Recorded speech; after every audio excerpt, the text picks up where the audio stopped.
আপনি? আমি রোহন। ও, আপনি তাহলে রোহন স্যার। বা ফোন করে বলছিল আপনি আজকে থেকে পড়াতে আসবেন। ভিতরে আসুন, বসুন স্যার। তোমার নাম সালমা, তাই না? হ্যাঁ। এটাকে সালমা? এটা আমার বড় বোন, ওর নাম সাথী। তোমাদের পরিবেশটা কত শান্ত, শহরের মতো কোলাহল নেই। আমি যখন মেসে থাকতাম গ্রামের এই শান্ত পরিবেশকে অনেক মিস করতাম। শান্ত, কখনো কখনো এই নীরবতাও খুব শব্দ করে। কি বললো ঠিক বুঝতে পারলাম না। স্যার আপনি পড়ান, বোন একটু অন্যরকম, কারোর সাথে বেশি কথা বলেন না, আর যেটা বলে সেটা সবার মাথার উপর দিয়ে যায়। একাকী থাকা মানুষগুলোর গভীরতা অনেক বেশি। এই চম্পা, ওই ছেলেটা কে রে?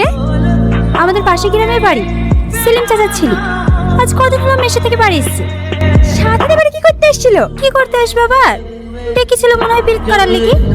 আর নাম করতে ঘৃণা লাগে। চ